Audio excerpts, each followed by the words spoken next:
You're listening to the Served Up Show, a podcast that features inspiring beverage professionals and topic experts that share their passions through meaningful content.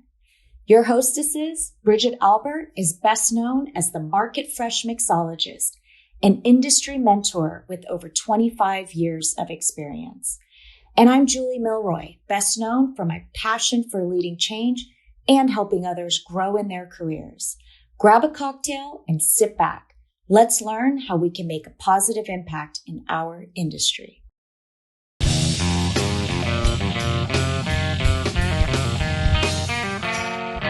the next several weeks, we are honored to be powered by the women winemakers of Banshee and Ferrari-Carano wineries as we take Served Up live to the Food Network New York City Wine and Food Festival. New York City Wine and Food is a star-studded 4-day event showcasing the talents of world-renowned chefs, wine and spirit experts, and a whole lot more. The Served Up team will be live in the middle of the NYC WFF action. Stay tuned for a look behind the scenes and in the moment via our Instagram Live at the New York City Wine and Food Festival. Click the link in our bio to learn more about the incredible wines of Banshee and Ferrari-Carano, led by Sarah Quiter, VP of Winemaking at Ferrari-Carano and Foley Family Wines, and Alicia Sylvester, the winemaker at Banshee. Make sure to check out our NYCWFF coverage on our social channels and at southernglazers.com/serveduppodcast. Hey, y'all. Special guest host Kyle McHugh here, with Bridget out on special assignment in Mexico and Julie hunkered down in Florida as Hurricane Ian made landfall this past week. I'm jumping in to lend a helping hand. I hope everybody who was affected by Ian in Florida, the Carolinas, and beyond is safe and able to rebuild and regroup as quickly as possible. Back in February, I got a chance to sit down and catch up with my longtime friend, icon of the Las Vegas beverage community, and previous Served Up guest, Bobby G. We talked about his exciting new program, the Bartender's Bourbon Brawl, that made stops around the U.S. this past summer, the evolution of day clubs in Las Vegas, old fashions, Bloody Marys, and our experiences at the inaugural TAG Global Spirits Awards, where we recorded this interview in February in Las Vegas. I am so excited to sit in for our esteemed host this week and welcome Bobby G back to Served Up. Don't worry, though. I promise Julie and Bridget will be back in their rightful seats in the weeks ahead. Until then, kick back, relax, mix yourself up an old-fashioned with your favorite whiskey of choice, and get inspired. Bobby G, welcome back to Served Up. It's great to see you again, man. Happy to be in person with you. Yeah, it's so great, isn't it? You know, the Zoom class was really a great way of reaching out to the world and seeing people all and talking to people all over the world. But there's nothing like being in person and actually getting that feedback from people. It's awesome. Yeah, as people who grew up in an industry where you're getting that energy in the room and from other people. And Served Up started during the pandemic, so it was all virtual. So this is really getting back to, I think, why the two of us got into hospitality in the first place as people, right? Yeah, I often tell people, especially young bartenders, I tell them, listen, if you haven't realized yet, you're in this business because you like to make people happy. And if you don't like that, you need to go do something else. So. Yeah, it's always so weird when you hear bartenders or any hospitality professional be like, well, I don't like people, or like, well, then you need to go sell shoes or something else. There's a lot of angry shoe salesmen out there. Maybe that's better for you because this is about making people happy. Sure. So here we are. The COVID is still around, but we're in Las Vegas. Mask mandates have gone away here. One of the earlier spots, but they're set to go away, I think, all over the U.S. here fairly soon, or most places. So what's it like here in Vegas, and what's it like for you as you're getting back out on the road? Well, at this time of year, we're here at 1st of March and end of February, get into March. The pools are starting to open at the resorts. So I'm starting to do a lot of training at the pools. We'll have different brands that are featured at different pools. So it's always fun for me to get in and, see these young, excited kids ready to get out there. They're all fired up at the beginning of pool season. And if they're new, they don't know what they're in for. It's amazing how that element of this society here in Las Vegas, that element of hospitality, which now they call day clubs. Mm. You used to, the pool was always an amenity when you went to a hotel. What do they have? Well, we got a pool. You can go lounge by the pool. Now every pool has, there's, DJs out there during the day. There's somebody sponsoring something, which, as a spirit sponsor, that's always a great way to get your product out to more people. Cabanas are big sales, bottle sales at a pool. And I think at Wynn you can order a bottle of vodka or something for $10,000. They'll deliver it with a helicopter. Really crazy stuff. Nice, subtle things. Yeah. Wow. And so as that's coming back, I got to assume people are coming to Vegas for a very specific experience, and everybody's coming off of these years of COVID. So I have to imagine that not only is pool season normally pre-COVID like a crazy bit of business, but people who've been cooped up, who are coming to Vegas maybe for the first time in several years, and just getting out on the road for the first time. I mean, it's going to be an epic season like nobody's seen before, I would guess. I believe it. We look at the numbers. I mean, during COVID, sales of spirits went up. It was amazing. And then even though while spirit sales are going up, we're still missing that on-premise number. It's still hugely impacted. And now being able to get back out, last week we did the Arizona Cocktail Week was back again for its 10th year. And it's just so much fun to, do those events. I was able to be at a launch party we were launching Legent, and, we had some issues getting all of our product there. So guys were scrambling, local guys who had their private bottles, we were taking them to use for that event. And supply chain, right? Sure. It's all supply chain. And so we pivoted, and we also debuted Basil Hayden Toast in Phoenix at the Cocktail Week there. So it was fun. There's an event called Cocktail Carnival, which it's done in this really cool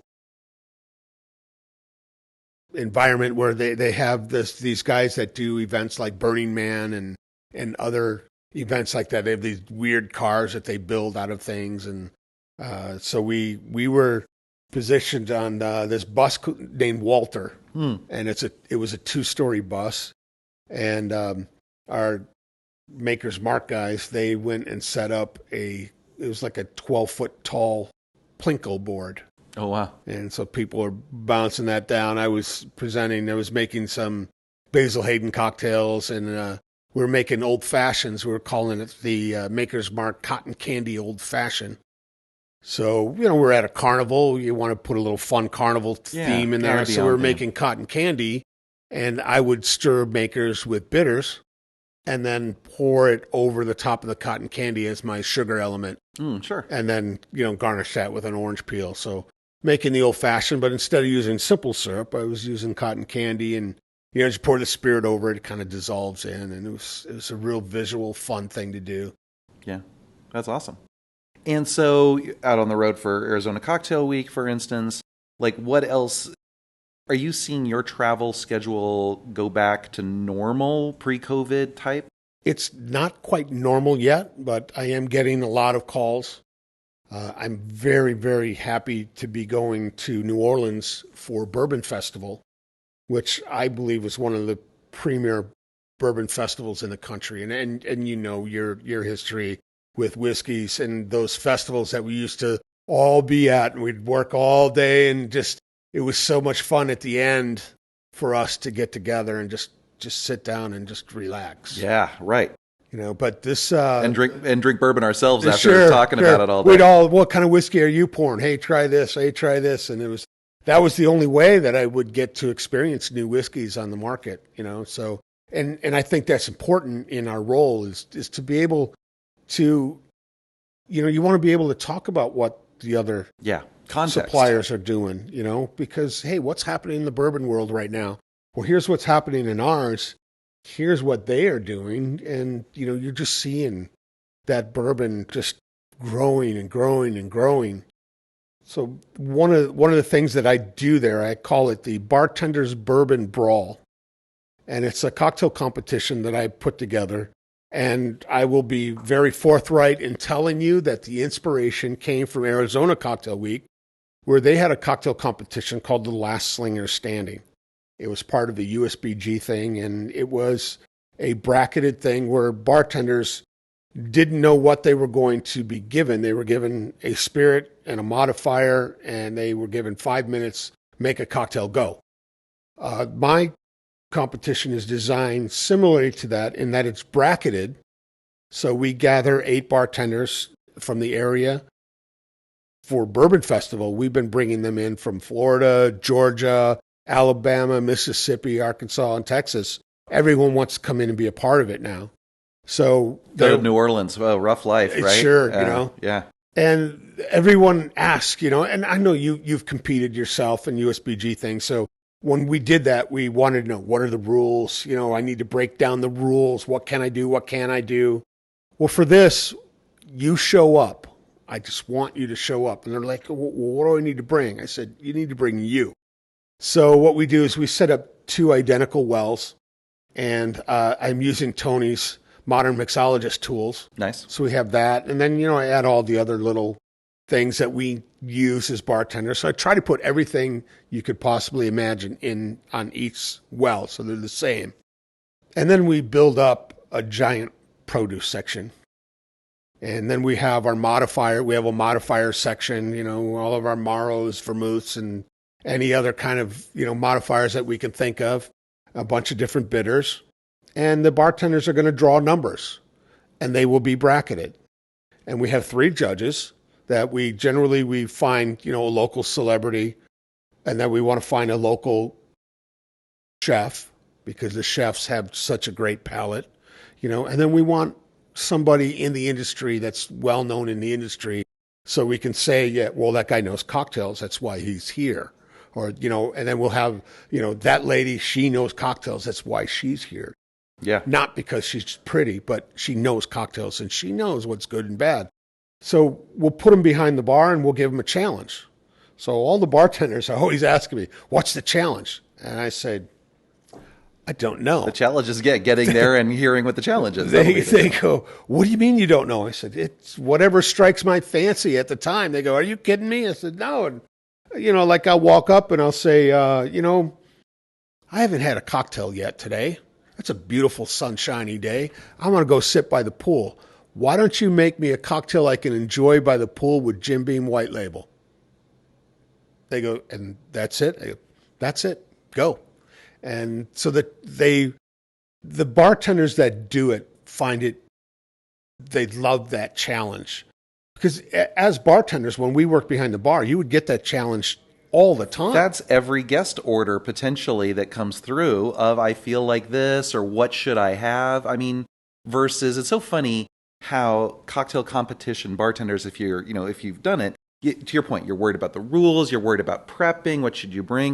And it's become so often not the opposite, but such a different or specific type of bartending that is completely removed from standard hospitality guest care, which is, I'm in this mood, or I don't know what to try, or maybe something with this base spirit, which is exactly what it sounds like you've set up. Yeah, absolutely. And it challenges you as a bartender you got to know your skills. You got to know your classics, because, I mean, realistically, I believe this, and Lee Violaro and Armando Rosario wrote a book called 12 Cocktails. I believe everything is there, and they're just variations of that. So make me something, and I'll have challenges like, make me something with some sour. The bartenders are so worried that the challenge is just so overwhelming. And then when they see it, they're like, this is great. This is so much fun. And we've had bartenders that are now really want to get involved. So Tracy I can't pronounce his whole name, Napa, and he's probably going to kill me with this, Napolitano, I believe it is. So Tracy, who owns the New Orleans Bourbon Festival, I hope I said that right, because I know there's trademark. You can't say Bourbon Fest, because that trademark name. I believe it is the New Orleans Bourbon Festival. And he's taking it on the road. And we just had a conversation. He said, we're going to be in 4 different states next year doing this. He goes, would you like to be involved? I said, Tracy, I would love to take my Bartender's Bourbon Brawl on the road, and we take 2 winners from each stop and do the finals in New Orleans. That'd be fun. He said, this is brilliant. He just loves it. And I truly believe that if this is fleshed out properly and built properly, it could be a TV show. Sure, yeah. It's so fun and engaging to watch that. Look how popular Chopped is. Yeah. And this is, in all intents and purposes, a Chopped style. Yeah. You're going to be given a different bourbon in each round. And, fortunately for me, we have all those bourbons between our Jim Beam families, our small batch collection, and the Maker's Mark family. All those bourbons that are there. Old Granddad, the Old Crow. Weeded, high rye. You've got a nice range of the bourbon category. Yeah. And so these people are, and with the 3 judges, I'm going to tell all the bartenders, you're going to we want them to make 4 drinks. If they make 3, we kind of let them slide. But generally, we want to make 4 drinks so we can take a photo of the drink, and they can, show off their drink. And I said, you got to name the drink, and then you got to tell us why you did what you did. So there's always that level of inspiration behind it, and they just, some of them look at me and go, well, I don't get it. I go, make up a story, something. Remember, you are not, once you've finished your drink, now you're selling that drink to those judges. You've got to make them want to drink that drink. And so when the judges go, I always ask the judges, and when I judge a cocktail competition, I always want to give positive feedback, suggestive feedback.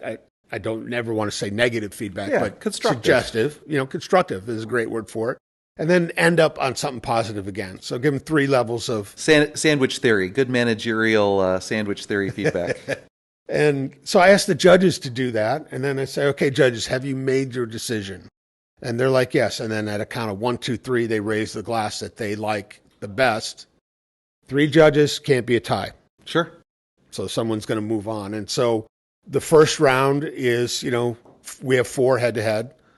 The second round, 8 bartenders have been down to 4. 4 will become 2, and then the 2 will battle for the championship. And for New Orleans, Tracy has a local artist that builds a very unique trophy. So it's a very unique trophy that they get. And then the winner receives some other prizes there that the New Orleans Bourbon Festival sponsors. I mean, outside of Kentucky, what better place to have a bourbon festival, but then also to have this fun new program, and as Tracy expands it, it sounds like then to have it be kind of the end all be all of the circuit too, right? Sure. The finals. I've done these in New Jersey. I've done one in Florida. Being asked to do one this summer in Alaska. Oh wow! Yeah, I get a great trip up to Salmon Falls Resort in Ketchikan, Alaska. Get to work with, and talk to and do a seminar for all the bartenders on because Ketchikan's an island. Yeah. It's a very popular cruise ship stop up there, and a lot of great history, and it's fun to see the excitement of bartenders across the country. We're working on possibly doing something in Hawaii like this, and for me, it's great as not only an educational piece to talk to bartenders about our brands, talk to consumers about our brands, but get people excited about it, and that's the thing. And have some fun with it. So it's so interesting how often people take stuff so seriously, and like you were saying with the making the old fashioned with the cotton candy is a perfect example to me of you can make a great balanced drink with that as your sugar balance to your acid easily, and have fun with it and not take yourself so seriously while still making a drink with the highest level of integrity. why can't an educational platform also be entertaining? They do not have to be mutually exclusive, right? Right. I love it. And I've also designed one of my favorite ways of talking with consumers and bartenders as well. I created a program that I called the Great Blank Cocktail Seminar. So I've started with the Great Whiskey Cocktail Seminar, which allows me to talk about, our different brands and showcasing those different mash bills, the traditional mash bill, high rye, and the weeded mash bill, and then also use some of our extra aging with our Knob Creek, to showcase what extra time in the barrel is. And then we have rye whiskey and actually compare the two together. And I just did one for, Arizona Cocktail Week. And we started out, everyone came in and I gave everybody a Bloody Mary because it was Sunday at noon. And so we all had a Bloody Mary and everyone was remarking about how, oh man, this is really good. And I went through the history of the Bloody Mary and telling about Henry Patois and how it came to the U.S. and its tie to Chicago at the Pump Room East with the celery becoming the garnish. And I said, one of the things that I always, when I talk to bartenders and I go in and I say, Bloody Marys are like backyard barbecues. We all have one, and we all think ours is the best. And that's how you should feel about your Bloody Mary.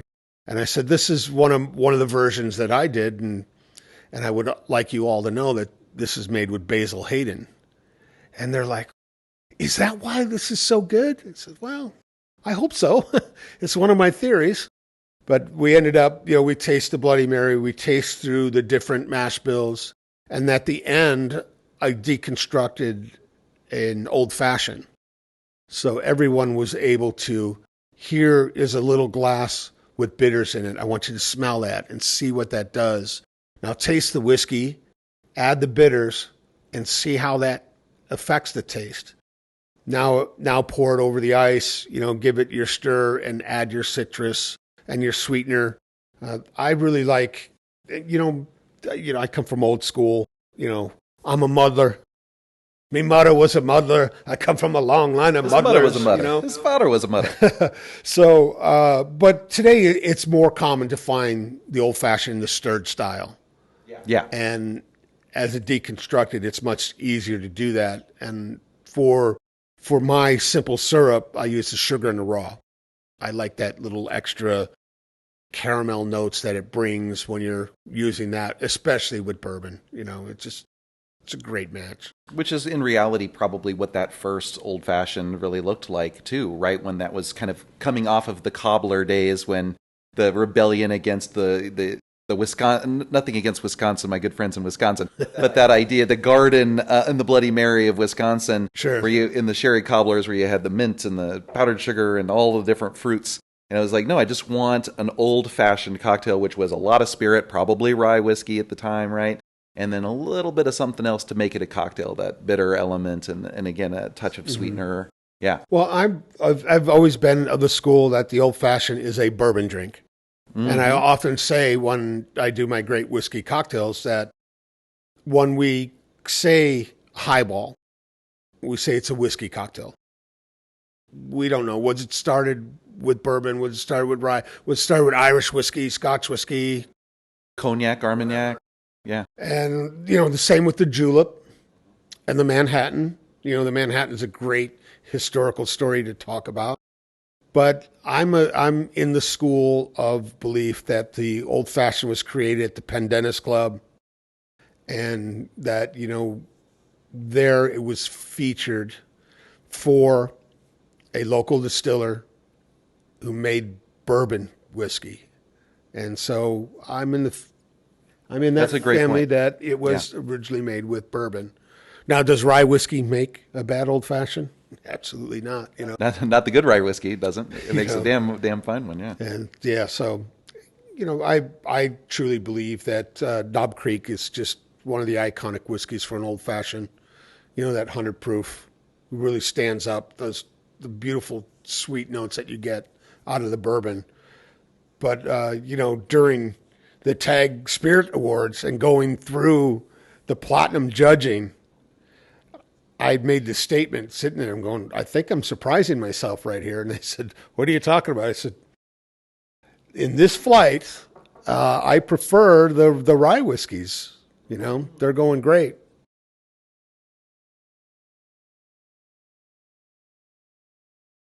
So I was finding, wow, am I a rye whiskey guy? Because the rye whiskeys that were entered into this competition were amazing. But I got to tell you, and I know you're a whiskey guy and you know all the categories. The one that surprised me the most, and I think Francesco Lafranconi made the statement that this competition may put this category on the map. Oh, The American single malt whiskeys were amazing that's in great this to hear. competition. It's exciting. Yeah. That category, and there's been an association that's formed years ago, but there's like 6 distilleries. I know a few spirits who I've worked with for a long time was one of those founding members of the association, promoting this whole new category, which is not a new category for the world, but the idea of an American single malt doing it and the variety that can come through. But it's always been a question, minus some of those early players like Westland has been famously wonderful for years, and some of those earliest adopters. It's wonderful to hear the caliber of judges that are at the TAG Awards feeling that way, seeing everything side by side blind. That's really great to hear. It was exciting. really cool. There was also some really nice mezcal that was there. And mezcal is a very polarizing type of character of, spirit.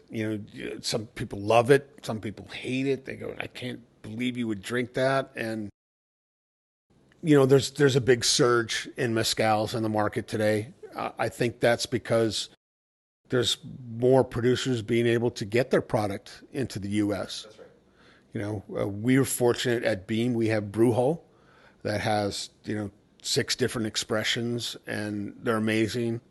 And for me, I know that it wasn't in this competition, but the Brujo Tobola is just, it's spectacular spirit. And I know you know Ron Cooper.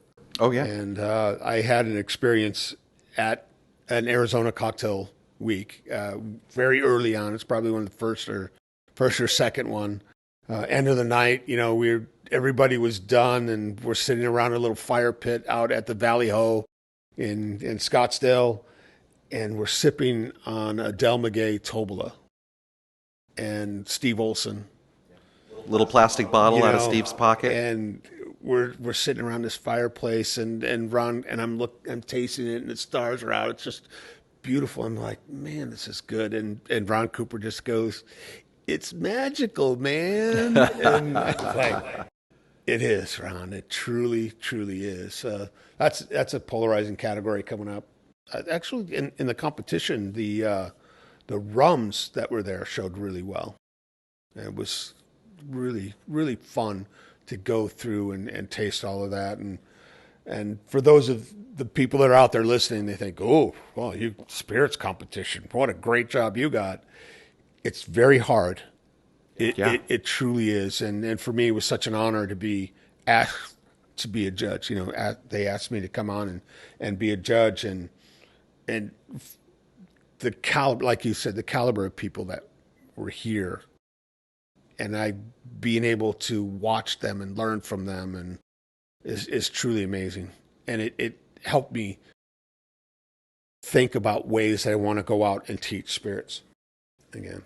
It's what's been fun being here at this first TAG Spirits Awards and being a part of it from an observer's view, in my case, this particular year, but being around our friends who are judges and meeting some new friends who are judges too that I've read about and seen on other platforms, but to be in the same rooms with them the last few days, I got to say it's also just so refreshing. Not only the accomplishments of the people who are here over their careers and everything that they've been able to bring to the industry, because it's a very selfless crew, but that the sense of hospitality that's around here too.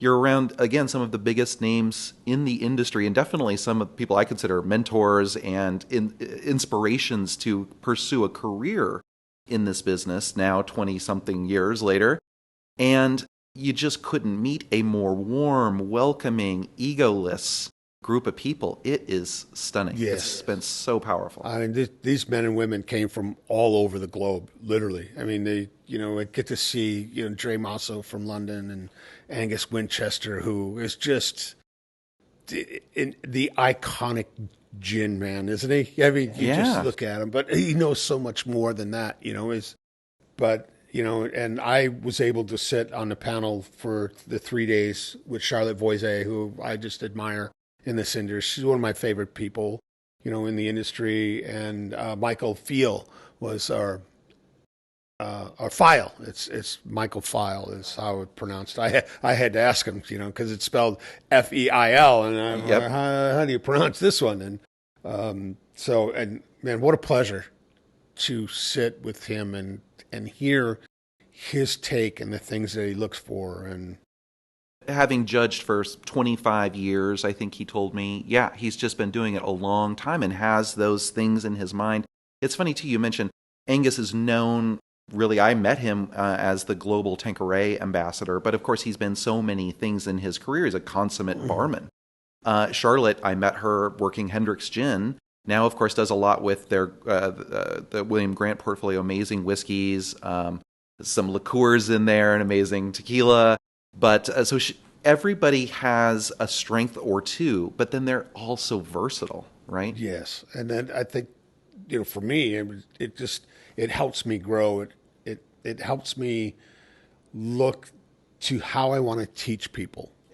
And it's still, we had a couple of young people that were helping as volunteers, and you could see how eager they were to want to learn. And that's just so much fun. And to be able to, put my name up there with them. And how Julio Bermejo, he loves to present gifts to people. And his engraving on bottles. And he asked me at the opening night, he said, Bobby, can you read this for me? And I looked at him, I go, Julio, I can read, that. I can read, right? He just, I don't know if he understood the joke I was trying to make with him, but I got to read that out to the crowd, and he put every judge's name on that bottle. Congratulations, TAG awards for the very first event, and on the bottom of it said, "Now go make history." And I'm hoping, I really truly hope that this becomes a historical event, and it grows and grows. I mean, every year it's going to get bigger and bigger, and hopefully Tony's heart can take this stress, because ideally, boy, he put everything he had into this thing, and God bless him, and Tony, we all love Tony. We're going to have to bring some extra pocket squares for Tony tonight, because oh, he's going to be an emotional wreck in all of the best ways. Yes, absolutely. And I'm so looking forward to be there and be a part of that. I mean, what a home run it's been. Anybody who's ever produced an event, you've been making events happen for, your whole career. And as somebody who calls themselves a event producer almost first and foremost, going back to my hospitality roots of wanting things to run smoothly and people to feel welcome and have a good time, seeing not just an awards competition, but a consumer event, a trade event, and an awards competition all at the same time, and having it work in year one during COVID as flawlessly. I'm sure the back of the house, we all know back of the house always looks a little bit different. But if there was a lot of stress in the back of the house, I didn't feel it out front. And all I saw was volunteers who were working hard and hustling and smiling. Yeah. And there was just a sense of peace and calm in year one with all of these things going on that was just really special to behold. Sure. And my flights that I went through, we questioned a few of the products that were on there, and we would make the room monitors would go back and check and come back and say, no, that is correct. Of like the category that it was entered in. We're sure it this says is a here rye, that whatever. this is a 120. It says 60 ABV. We made them go back and say, is it 60 proof or is it 60 ABV? And he came back and said, no, it's 60 ABV. And we're like, wow. It's Something drinking that smooth Yeah. at 120. Sure. And I was fortunate to draw the straw on my tasting mat of the overproof rum category. Oh, wow. Well, I'm happy you're still standing. That can be quite a chore in a judging. It is, it's, but you have to, every spirit that you look at, you got to think about, how am I going to judge this? What should the benchmark of this category be like? And then you go through and you use the things you've learned, and that's why we're here, learning things and being able to put our, we've been labeled experts in our industry. And so we want to bring that and share that with the public. And I have judged other spirits competitions where I said, I don't know what these people were thinking when they made this, but you have to judge every sample that's in front of you because someone put their heart and soul behind that. That's right. And they deserve the respect of you to look at it. And some of them you would like to go, what was your thought process? What are you looking for? Here are some suggestions I have for you, maybe. And I know there was one sample in the Amaro category that I tasted.